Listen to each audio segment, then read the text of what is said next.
Shalom. First and foremost, I want to give all praises, glory, and honor to Yahweh, Ba'ashem, Yahweh Shai, Ba'ashem, Rachakodash. Double honors to the apostles and elders of Great Millstone that rule well.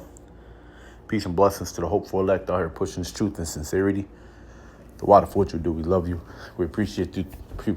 We appreciate you through the spirit of Yahweh, Ba'ashem, Yahweh Shai. Shalom to y'all. It's your brother Dawud Dodd from the Great Millstone Camp in Atlanta. Lord willing to give you an edifying lesson through the spirit and power of Yahweh, Ba'ashem, Yahweh Shai. Who the world ignorantly calls God, his name is Yahweh, meaning he is or he exists or he to be.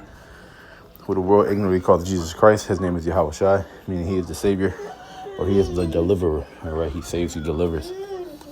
If you're watching this now, you are so-called black, Native American, or Latino, man or woman, then you are a Hebrew or Israelite according to the Holy Bible. You would not find black, Native American, or Latino in the Bible. All right, so you need to know who you are according to the Bible.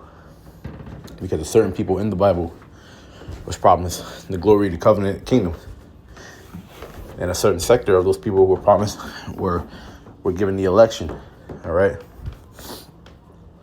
If you don't look like a so-called black, Native American, or Latino, but you feel like this is the truth and it resonates with your spirit, but then there's a good possibility that you could be a Hebrew Israelite as well. It does not matter what you look like. It does not matter what color your skin is. It only matters that your bloodline goes back to Abraham, Isaac, and Jacob. Jacob had his name later changed to Israel. Israel in the Hebrew is Yasharallah, meaning he is the prince of the power. All right. Now, last time we left off, we had, saw the wicked deed that Saul did concerning his daughter, which was David's woman, right? It was David's wife. She was given to David. So, Saul took David's wife, which is Saul's daughter, and gave it to another man. That's wicked. Especially after, David had spared Saul his life. And saying, hey, look, man, I'm not going to touch the Lord's anointed. But I could have got you, man. You know what I'm saying? Pour me up some water, Salaki. So we're going to read on. This is 1 Samuel chapter 26 and verse 1. Subtitle reads, David again spared Saul. So you see? So you can tell right away who's being righteous and who's being wicked. Right? Just in the subtitle. It says, and the Ziphites came to Saul. Let's see what that word Zephite means. We like to get the etymologies and understanding of a lot of these words, man. You know what I'm saying? Smelters. Oh shit. Yeah. Okay. This particular nation or tribe must have been good in let me see. And smelting, of course. It says it right there, right? But there's other things that come along with smelting. You can craft. There's blacksmithing.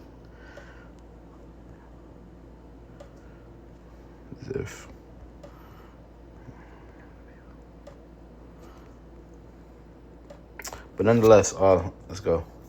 It says, and the Ziphites came unto Saul to Gibeah, saying, doth not David hide himself in the hill of Hachilah, which is before Jeshimon?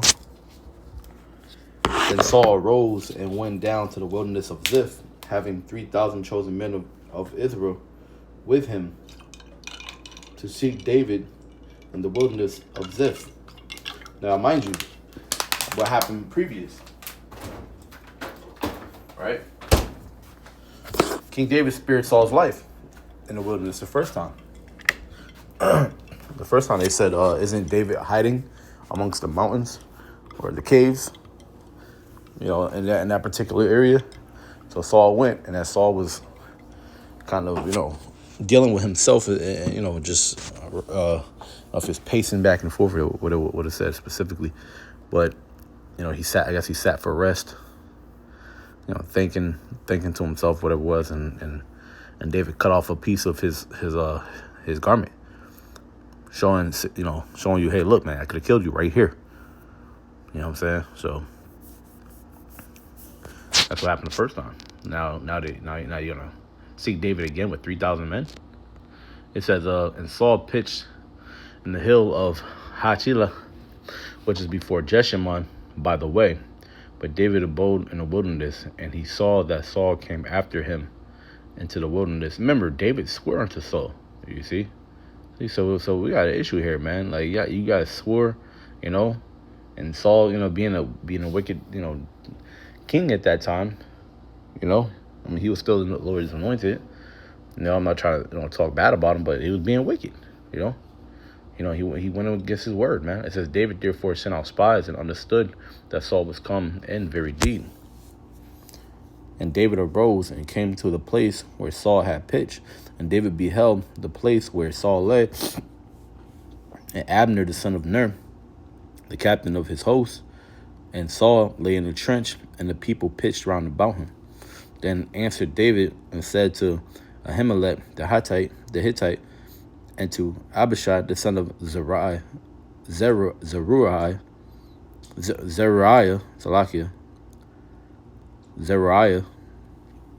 brother of Joab, saying, who will go down with me to Saul to the camp? And Abishai said, I will go down with thee. So David and Abishai came to the people by night, and behold, Saul lay sleeping within the trench, and his spear stuck in the ground at his bolster. But Abner and the people lay around about him.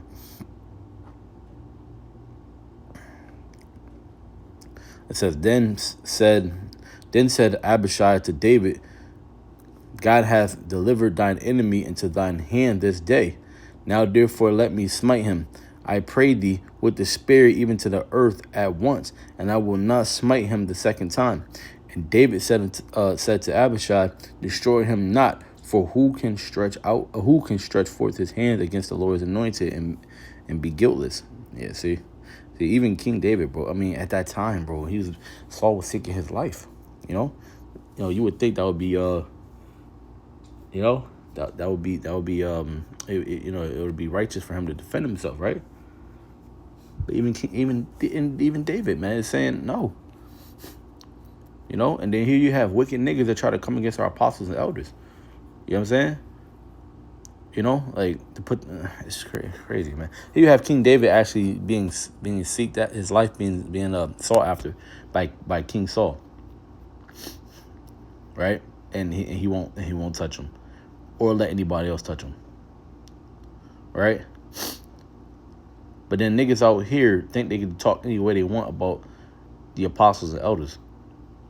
Apostle Tahar, Apostle Ramlab, Apostle Rakhah, Apostle Gabar. All the elders, the elders.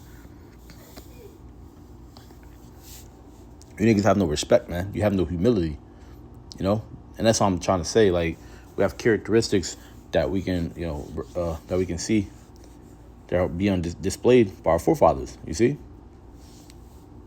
No, I'm not saying you let a nigga. And today in 2026, you let an N-word, man. You know what I'm saying? Hey, man, if it's self-defense, man, he gotta go. if it's self-defense, if it's permitted. But yeah, man, apostles, the elders, man, these niggas are not dealing with them, with respect, with honor and dignity, and giving them their due, their flowers. You know what I'm saying? That they deserve. It says, verse 10. I won't get too far ahead, Salaki. It says, David said, furthermore, as the Lord liveth, the Lord shall smite him. Or, look at that, see? Or his day shall come to die, or he shall descend into battle and perish. So that's faith, that the Lord is going to do your bidding. It says, the Lord, Yahweh Shemel Shah, all capital letters, forbid that I should stretch forth mine hand against the Lord's anointed. But I pray thee, take thou now the spear that is at his bolster and the cruse of water, and let us go. So David took the spear and a cruse of water from Saul's bolster, and they gat them away, and no man saw it, nor knew it, neither awaked, for they were all asleep, because a deep sleep from the Lord was fallen upon them. Then David went over to the other side and stood on the top of the hill afar off, a great space being between them. And David cried to the people and to Abner the son of Ner, saying, Answerest thou not, Abner? Then Abner answered and said, Who art thou that criest to the king? And David said to Abner, Art not thou a valiant man? And who is like to thee in Israel?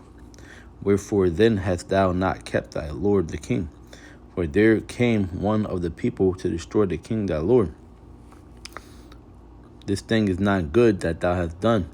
As the Lord liveth, ye are worthy to die, because ye have not kept your master, the Lord's anointed. And now see where the king's spear is, and the cruse of water that was at his bolster. And Saul knew David's voice, and said, Is this thy voice, my son David? And David said, It is my voice, my lord, O king. And he said, Wherefore doth my lord thus pursue after his servant? For what have I done, or what evil is in my hand? Now therefore I pray thee, let my lord the king hear the words of his servant.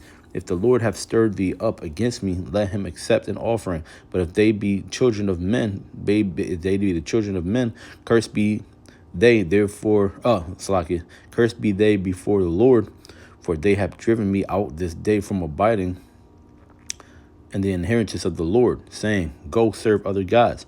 Now therefore let not my blood fall to the earth before the face of the Lord, for the king of Israel is come out to seek a flea, as when one doth hunt a partridge in the mountains. It says, Then says Saul, I have sinned.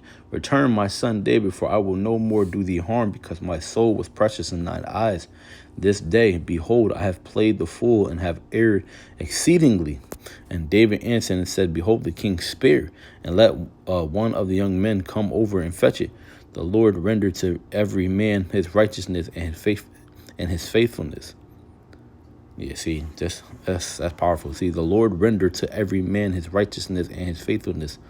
For the Lord delivered thee into my hand today, but I would not stretch forth my hand against the Lord's anointed. And behold, as thy life was, and behold, as thy life was much set by this day in mine eyes, so let my life be much set by in the days of the Lord, and let him deliver me out of all tribulation. Then Saul said to David, Blessed be thou, my son David, thou shalt both do great things, and also shalt still prevail. So David went his way, and Saul returned to his place.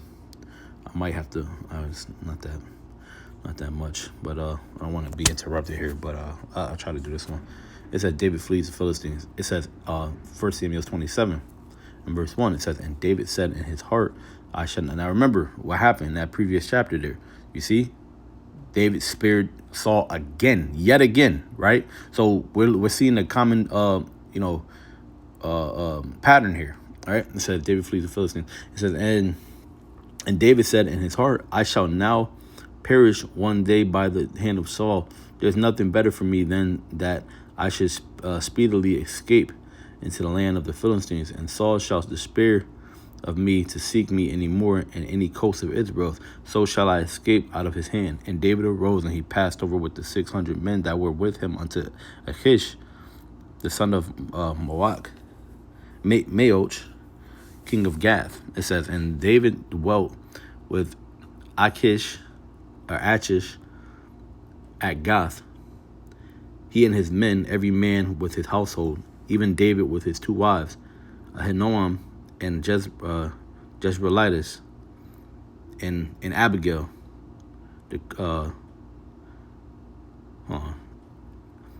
Ahinoam the Jezreelitis, and Abigail the Carmelitis, Nabal's wife. Yes, Abigail's Nabal's wife, widow. It's Slakia, man. Some of these words, the way they, the Bible is a tough read sometimes. It says, and it was told Saul that David was fled to Gath, and he sought no more again for him. And David said unto Achish, If I have now found grace in thine eyes, let them give me a place in some town in the country, that I may dwell there. For why would thy servant dwell in the royal city with thee? Then Achish gave him Ziklag that day. Wherefore Ziklag pertaineth unto the king of Judah unto this day. And the time that David dwelt in the country of the Philistines was a full year and 4 months. And David and his men went up and invaded the Jeshurites and the Gezerites and the Amalekites, for those nations were of old the inhabitants of the land, as thou goest to Shur. even into the land of Egypt. And David smote the land and left neither man nor woman alive, and took away the sheep and the oxen of the asses and the camels of and the apparel, and returned and came to Achish. And Achish said, "Whither have ye made a road today?" And David said, "Against the south to Judah, and against the south to of the Jeremielites, and against the south of the Kenites." And David saved neither man nor woman alive to bring tidings to Gath, saying, lest they should tell on us, saying, so did David, and so will be his manner, all the while he dwelleth in the country of the Philistines. And Achish believed David, saying, he hath made his people Israel utterly to abhor him. Therefore he shall be my servant forever. Damn. Oh. We're gonna leave this for the next. We're gonna leave this for the next one. We're getting there. We're starting to see, things are getting hot, man. David becoming a servant to the Philistines, and certain things going on, but yeah, man. I got Saul being a demon. David, like, if you look at this, man, if this is, if you're watching a movie, man, you see certain things like this. I know they got that animation version and came out, but, man, no, hell no, man. That's not the way you're supposed to tell the story of King David. You know what I mean?